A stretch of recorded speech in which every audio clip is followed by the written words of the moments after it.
Halo semuanya, selamat datang kembali di channel ini. Jumpa lagi dengan saya Vicky Himpong. Semoga kalian semuanya selalu dalam keadaan yang sehat.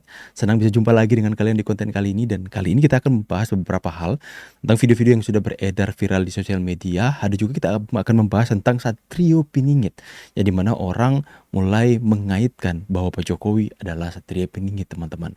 Ya, banyak spekulasi karena Pak Jokowi itu mempunyai ciri-ciri yang lumayan banyak, ya, dari karakter sifat seorang Satrio Piningit. Ada juga rekam jejak yang saya temukan yang pasti akan membuat kalian itu mungkin lebih yakin bahwa Jokowi adalah Satrio Piningit.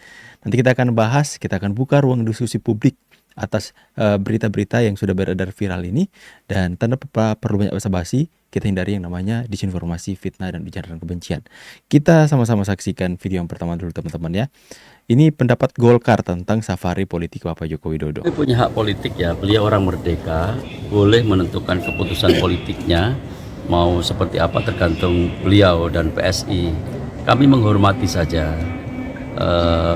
Apakah Golkar khawatir? Golkar tidak khawatir, karena selalu saja ada potensi perpindahan pemilih itu selalu ada. Perpindahan pemilih bukan hanya ke PSI, bisa ke partai. Beda, teman-teman ya, respon tanggapan Golkar dengan tanggapan kader PDIP tentang safari politik Pak Jokowi. Kalau dari Golkar itu tanggapannya adem, teman-teman ya, menghormati kebebasan seorang Pak Jokowi dalam melakukan masyarakat yang merdeka, teman-teman ya. Pak Jokowi mau berkunjung ke daerah manapun itu adalah sebuah hak ya, kebebasan Pak Jokowi. Gak perlulah apa ya teman-teman, komentari dengan hal-hal yang ini dan itu sama seperti dari partai sebelah, teman-teman ya.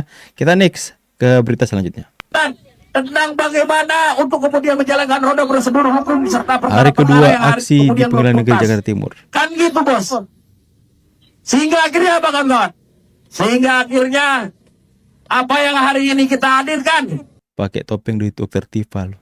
Aktivis mahasiswa dan pemuda ya, akhirnya mahasiswa sudah mulai bergerak ya, memprotes proses hukum perkara Roy Suryo CS, teman-teman. Bahwa kami kecewa, kami sinis terhadap gelagat yang hari kemudian dipertontonkan.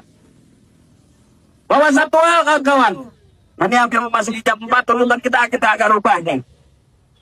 Kami di sini menuntut kawan-kawan. Baru kali ini aku lihat ada mahasiswa yang demo, teman-teman, untuk cepat aparat penegak hukum untuk menyelesaikan masalah ini yang sudah bertahun-tahun, teman-teman. Ya, yang sudah begitu lama tidak kunjung diselesaikan. Fokus negeri ini jadinya ya seharusnya kita bisa beralih dengan isu yang lebih apa, teman-teman ya. Jadi kita berkutat di ijazat terus. Saya bahkan udah bosan bahas ijazat, teman-teman. Kami membawa konsep atau simbolisasi 3 salib merah.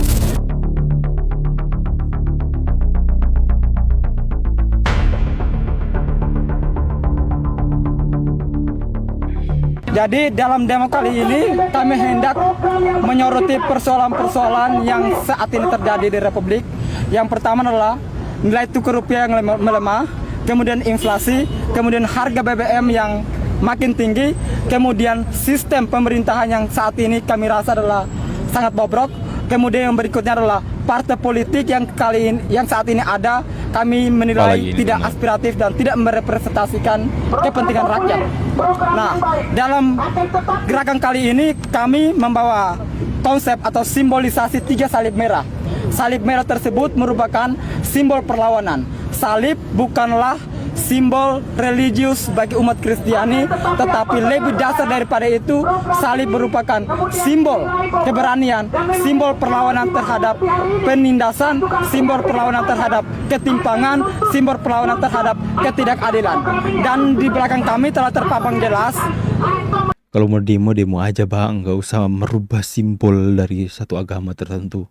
Ya, kalau demo aja, nggak usah bawa atribut agama orang lain. Ya.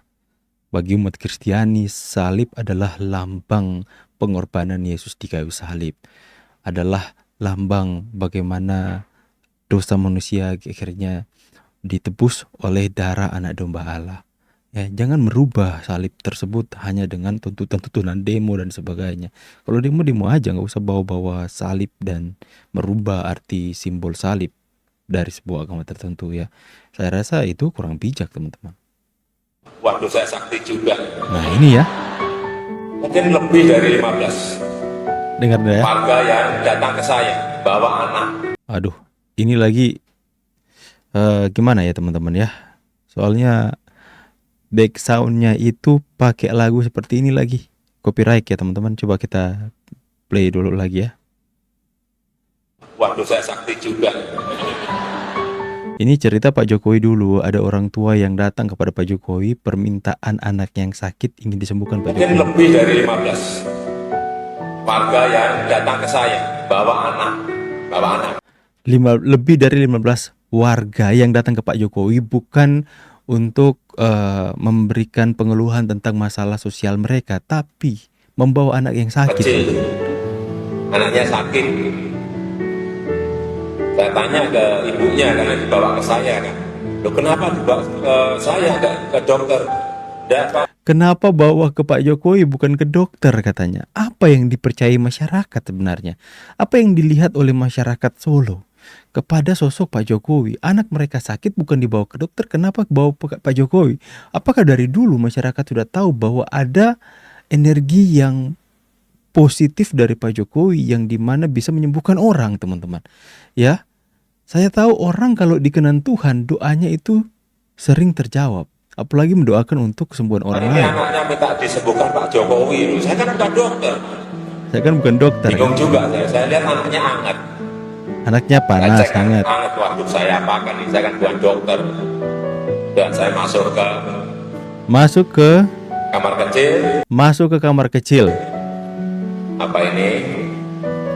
Tangan saya basuh sama air. Saya biarin ini biar agak Ya, supaya dia dingin teman-teman ya.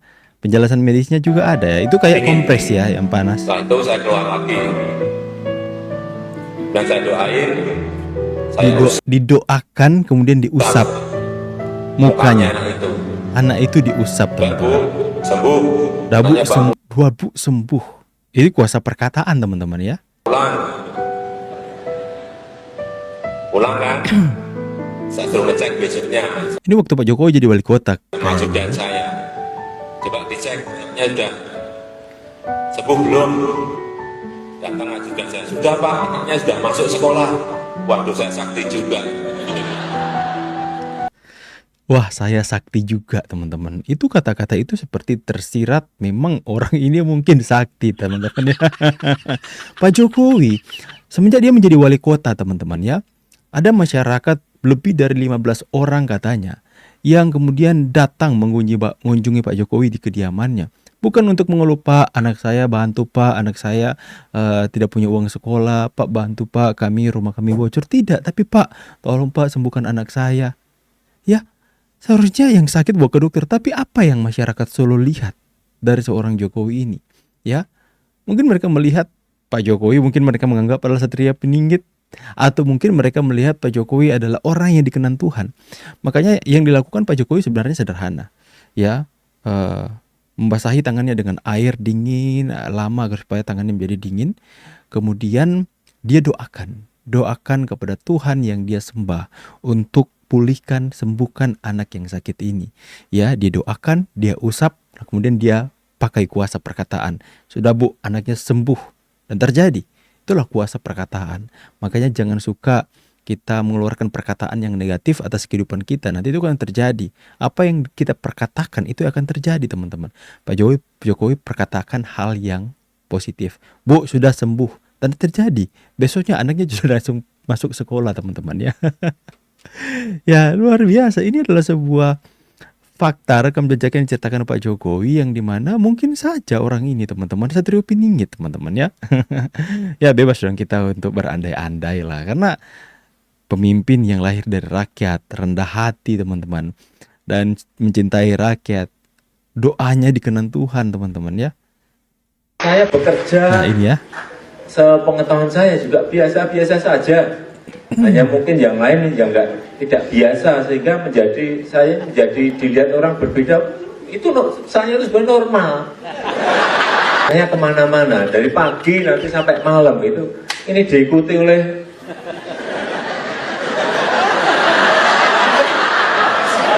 Bukan saya yang mau loh. Bukan saya yang mau loh. 15 mobil di belakang ikuti semua, nggak TV, nggak apa, media online, tidak media cetak, semua ngikuti. Apanya? Sebenarnya saya juga nggak merasa istimewa gitu loh. Biasa-biasa saja. Rendah hati.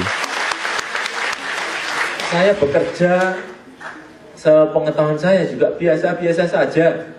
Hanya mungkin yang lain yang tidak biasa sehingga saya menjadi dilihat orang berbeda.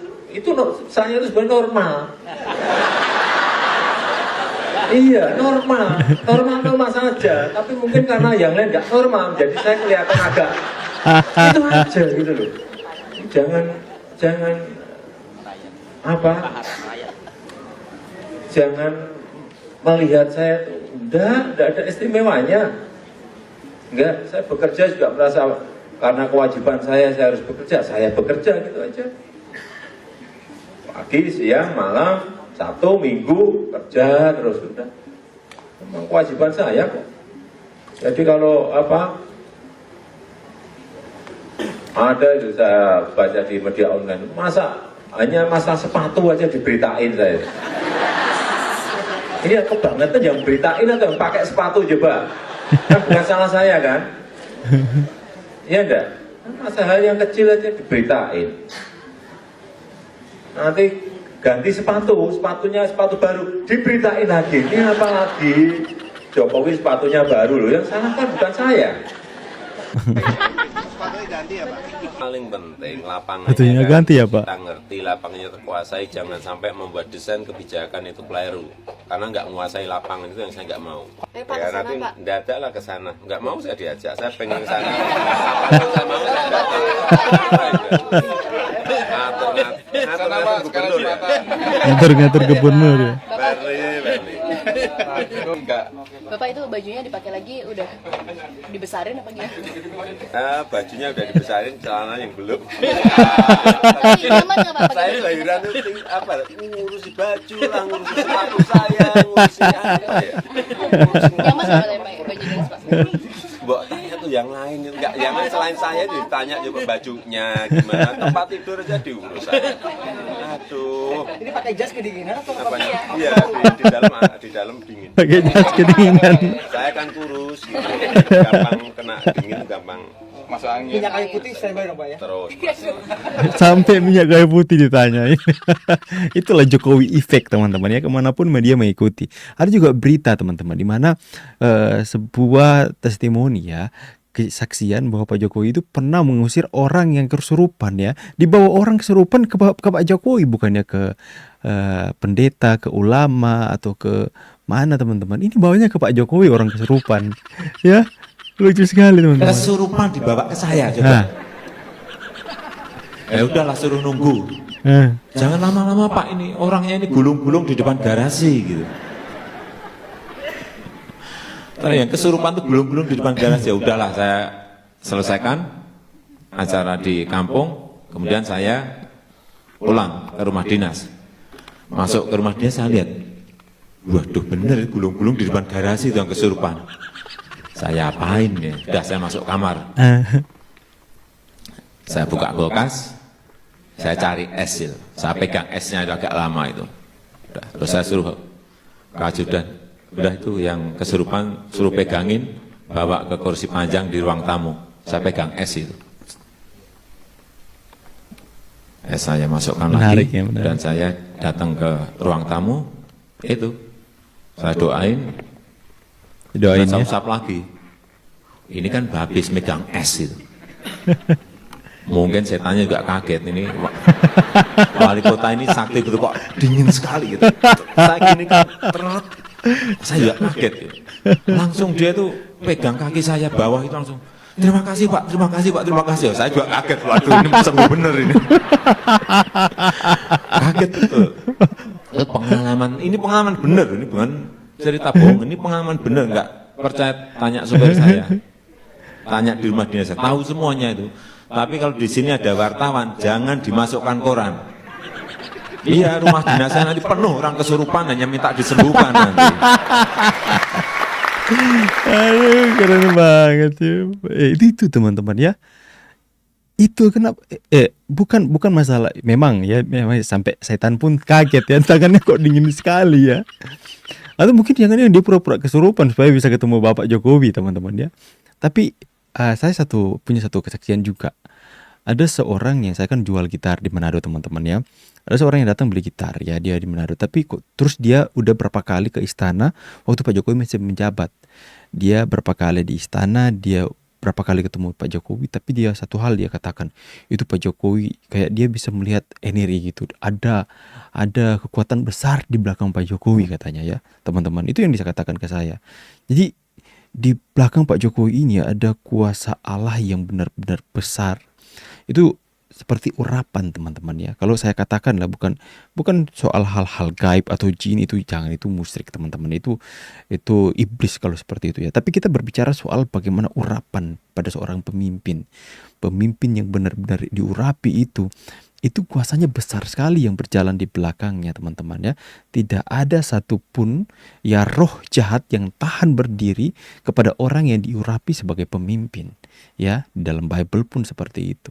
Ya, kayak Raja Saul diurapi, dan kemudian karena dia serong ya, akhirnya Daud yang kemudian diurapi untuk menjadi raja. Kemudian dengan permainan musik Raja Daud, ketika roh jahat itu hinggap ke Saul, roh jahat itu pergi, teman-teman. Jadi bisa dikatakan Pak Jokowi ini adalah orang yang diurapi untuk menjadi pemimpin. Ada urapan pemimpin yang besar atas Pak Jokowi, yang dimana itu tak kasat mata, teman-teman. Itu penyertaan yang sempurna, itu penyertaan yang luar biasa. Yang ketika Pak Jokowi katakan, minta kepada Tuhan, sembuhkanlah anak ini misalnya. Sembuhkan anak ini, kemudian lewat tangannya dia menjamah anak itu sembuh. Ketika orang kesurupan, dia doakan, dia jamah mukanya, setannya keluar. Ya, karena saya percaya ya, ada energi yang tak terlihat yang begitu besar yang menyertai perjalanan seorang Pak Jokowi. Gak mungkin kalau gak ada kekuatan yang tak terlihat itu di belakang Pak Jokowi, sehingga Pak Jokowi masih tetap berdiri sampai detik ini dengan begitu banyak serangan-serangan untuk menjatuhkannya. Tapi apa? Pak Jokowi terus-menerus berdiri kokoh untuk terus membawa Indonesia menjadi lebih baik. Ya, makanya pengaruh Pak Jokowi sampai hari ini tidak pernah berkurang, teman-teman. Karena itulah, apa adanya, orangnya rendah hati.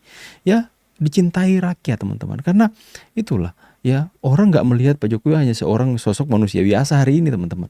Tapi benar-benar orang yang benar-benar diurapi untuk memimpin. Orang yang benar-benar diurapi dengan kuasa untuk menentukan siapa pemimpin yang sebenar selanjutnya, teman-teman. Ya, apakah Joko Widodo benar Satrio Piningit atau bukan? Silahkan tulis di kolom komentar. Ini adalah ruang diskusi publik kita, dan kalian bebas berikan tanggapan kalian. Saya pamit, see you in the next video, and God bless. Bye guys.